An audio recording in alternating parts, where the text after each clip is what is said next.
Sir आप ये CPA 18th conference है, कैसा लग रहा है आप बताइए? नहीं, बहुत अच्छा हुआ। ये मेरा फर्स्ट है मैंने जो कॉमनवेल्थ पार्लियामेंट्री एसोसिएशन में पार्टिसिपेट करने का मौका मिला एज ए असम विधानसभा के स्पीकर के हिसाब से।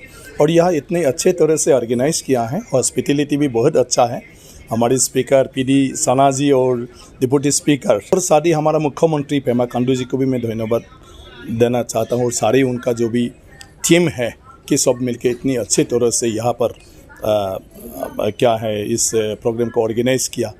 और ये अरुणाचल का जो विधानसभा का इंफ्रास्ट्रक्चर है, सभी ने कहा कि भारत में जितना भी विधानसभा है उससे बेहतर अरुणाचल का विधानसभा है। और सचमुच ऐसा मुझे भी लगा, बहुत अच्छा। और जो कर रहा है अभी इस विधानसभा में, ये तो भविष्य के प्रजन्म के लिए भी बहुत अच्छा एक इंफॉर्मेशन सेंटर बने हो जाएगा। और नॉर्थ ईस्ट के सारे राज्यों के लिए तो हिस्ट्री यहाँ के म्यूज़ियम से भी क्या है सीखने को मौका मिलेगा। तो ऐसा सब चीज़ों को देख के बहुत अच्छा लगा और उसी से बहुत सीखने को भी मिला। सर आप इस 2 दिन कॉन्फ्रेंस पे चैलेंजेस, इश्यूज और प्रॉब्लम्स के बारे में आप लोगों ने चर्चा किया है। आपका जो स्पीकर असम के स्पीकर होते हुए आपका क्या पॉइंट था यहाँ इस 2 दिन के डिस्कशन पे?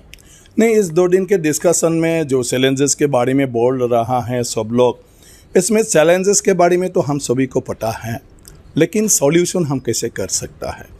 तो मैंने उसमें यही राय रखा कि सबसे पहले तो ये है कि हम कैसे सेंटर को कन्विंस करें कि हमारी जो यहाँ की हालत है, इस हालत को हमें समझाना पड़ेगा।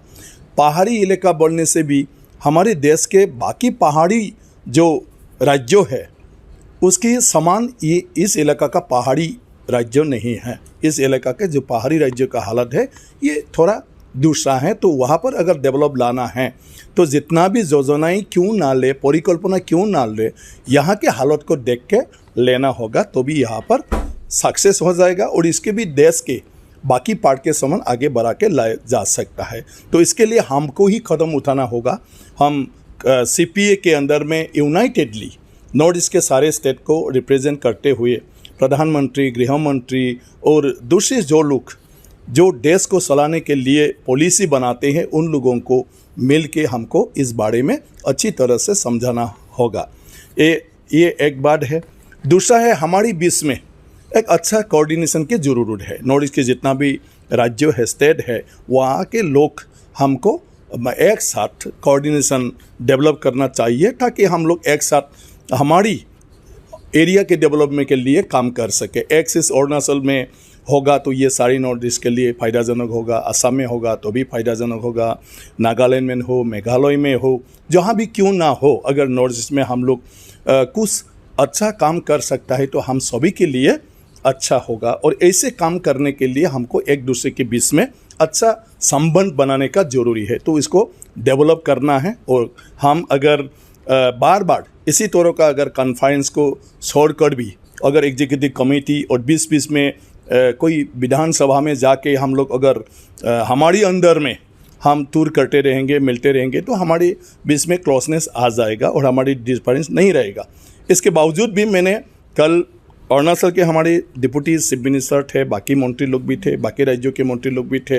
मैंने सरकार को रिक्वेस्ट किया, हमारी आसाम या अपना अरुणाचल हो, मेघालय हो, नागालैंड हो, मिजोरम हो, त्रिपुरा हो, जो भी हो, कि एक स्पोर्ट्स का इवेंट हर साल एक साथ करना चाहिए। एक बार अगर अरुणाचल में हुआ है तो नेक्स्ट साल आपका नागालैंड में हो रहा है, कहीं मिजोरम में होना है। इसी तरह 8 साल के बाद फिर से अरुणाचल में होगा। तो इसको अगर हम ओलंपिक को देख के या तो नेशनल गेम को देख के, हर इवेंट्स का अगर एक ही साथ में हम लोग स्पोर्ट्स कंपटीशन वगैरह का एक इवेंट्स करता है ओलंपिक के तरह, तो हमारे जो युवा है, जो खेल कूद के साथ जुड़ा हुआ है, ये सब लोग मतलब हर समय मिलने का एक मौका मिलेगा, तो फ्रेंडशिप होगा और अपने बीच में डिस्कशन चलेगा। तो भविष्य में वही लोग भी नॉर्थ ईस्ट को आगे बढ़ा कर ले जाने के लिए एक साथ काम कर पाएगा। तो यही बातें मैंने कल इसको जिक्र किया। बाकी जो इंडिजिनियस लोगों का जो कला संस्कृति का सुरक्षा देना, ये बहुत ज़रूरी है और इसके ऊपर भी हम लोगों को जिम्मेदारी लेना है। और हमारी विधायिनी जो सिस्टम है, विधायिका का जो सिस्टम है, उस सिस्टम में कुछ कानून वगैरह अगर ज़रूरत पड़े तो इसके लिए लाना भी ज़रूरी है, ताकि भविष्य में किसी भी छोटा सा इंडिजिनियस ग्रुप को भी ताकि कोई सप्रेस कर नहीं सके और उनको भी हम लोग उठाने के लिए ताकि सरकार की तरफ से और हम बाकी समुदाय की तरफ से मदद दे सके, ऐसे बातें मैंने रखा है। सर, कई सारे डेलीगेट्स आए थे, मिनिस्टर से लेके स्पीकर्स, डेप्यूटी स्पीकर्स, आप उन लोगों को कुछ मैसेज देना चाहोगे? नहीं, ज़रूर यही है कि हम हर समय मिलते रहना चाहिए, खुला बातें करना चाहिए। आज बॉर्डर इशू के बारे में भी वहाँ पर उठा है कि असम के साथ आपका मेघालय का बॉर्डर इशू है, नागालैंड का बॉर्डर इशू है, अरुणाचल का भी बॉर्डर इशू है, मिजोरम का भी बॉर्डर इशू है। तो इस बॉर्डर इशू को भी सुलझाना ज़रूरी है और बॉर्डर इशू सुलझाना है तो हम जो जिम्मेदारियाँ लोग हैं दोनों राज्यों का, चाहे मुख्यमंत्री मंत्री हो, चाहे स्पीकर डिप्टी स्पीकर हो, बाकी जो विधायक है, हम सब इसमें लग जाना चाहिए। तो अभी हमारी जो सरकार है, अरुणाचल, असम मेघालय, असम मिजोरम, नागालैंड, इस सरकार के बीच में अभी का जो मुख्यमंत्री लोग हैं वही लोग बातें कर रहा है और एक कमेटी भी बना दिया है और कमेटी को नीचे जाने के लिए निर्देश दिया है, ताकि वहाँ के जिस जगह पे डिस्प्यूट है वहाँ दोनों राज्यों के लोगों का विचार क्या है, किस कारण ये हो रहा है, तो इसको सेटल करने के लिए उन लोगों का राय लेके ताकि वही एक सिद्धांत तो हो जाए और इस सिद्धांतों को लेके सरकार ताकि इसका एक फाइनल डिसीजन ले सके, इसको कर रहा है। लेकिन ये अगर वास्तव में सक्सेस होना है तो हमारी बीच में एक गुड रिलेशन का बहुत ज़रूरी है। तो सारे मंत्री हो, विधायक हो, एक दूसरे के साथ और एक राज्य और दूसरी राज्यों के साथ जितना हो सके नेता लोग थोड़ा जोड़ना चाहिए और जोड़कर हमारी इस समस्या को समाधान करना चाहिए। तो नॉर्थ ईस्ट एक साथ होकर हम जो जिसके लिए फाइट कर रहा है यहाँ के डेवलपमेंट के नाम पे हम एक साथ काम कर सकता है। और अगर एक साथ हम काम करेंगे तो सेंटर का चिंता भी बदल जाएगा और हमारी अनुसार हम यहाँ पर कर पाएंगे। जी, इस 18 कॉन्फ्रेंस पर जो अरुणाचल प्रदेश लेजिस्लेटिव असेंबली ने ऑर्गेनाइज किया है, आप उन लोगों को कुछ मैसेज देना चाहोगे? जो आपको कैसा लगा इस? नहीं, बहुत अच्छा लगा। मैंने ऑलरेडी कहा कि मैं धन्यवाद ज्ञापन करता हूँ हमारे पासांगदोर जी सोना जी को, जो स्पीकर है, जिनके इनिशिएटिव में हुआ। मैं हमारे पोंगते जी जो डिप्टी स्पीकर है उनको भी मैं धन्यवाद दूंगा। और साथ ही अरुणाचल की हमारी जो पॉपुलर मुख्यमंत्री है, सबका भी प्रिय है, पेमा खांडू जी, और उनके जो टीम है, हमारे ऑनरेबल डिप्टी चीफ मिनिस्टर जो हमारे साथ हर समय यहाँ पर रहा, सोनामिन जी, उन लोगों को और बाकी मंत्री लोगों को भी मैं धन्यवाद ज्ञापन करता हूँ कि इस कॉन्फ्रेंस को कॉमनवेल्थ पार्लियामेंट्री एसोसिएशन जो कि जोन 3 है और जोन 3 में हम सब नॉर्थ ईस्ट का राज्य है, इसको इतनी अच्छे से यहाँ पर ऑर्गेनाइज किया और जिस तरह से हॉस्पिटलिटी किया, रखा, खिलाया, एक साथ कल्चर प्रोग्राम बैठ के देखने का हमको सुविधा कर दिया।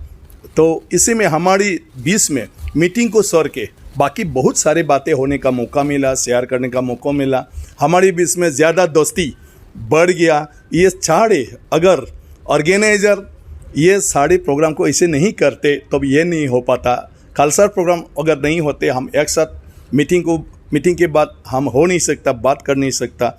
तो ये सब चीज़ सिर्फ सीपीए नहीं, हमारे नॉर्थ ईस्ट के नेता लोगों को एक दूसरे के बीच में एक दूसरे को समझने का एक मौका दिया और बहुत सारे बातें अपने अपने समस्या को जिक्र किया और इसके समाधान के लिए हम लोग कल से कदम उठा सकते हैं। जी, अंत में अरुणाचल प्रदेश पे अभी बारिश का मौसम भी चल रहा है, आपको कुछ तकलीफ हुआ है इस पे? आप कुछ वेदर के बारे में कुछ कहना चाहोगे? नहीं, कुछ ऐसा तो कुछ तकलीफ नहीं है। बारिश तो चाहिए हमको और मैं आसाम से हूँ तो आसाम में भी बारिश है, यहाँ पर भी बारिश है। बात सिर्फ ये है अरुणाचल में ज़्यादा बारिश देता है तो आसाम में बाढ़ होता है अदरवाइज सब ठीक है। तो बारिश को हमें गुस्सा आना नहीं चाहिए। बारिश आया तो इसलिए हमको भी खेती करने का मौका मिलेगा और उसी के जरिए ही तो हमारा जीने का एक रास्ता बनता है।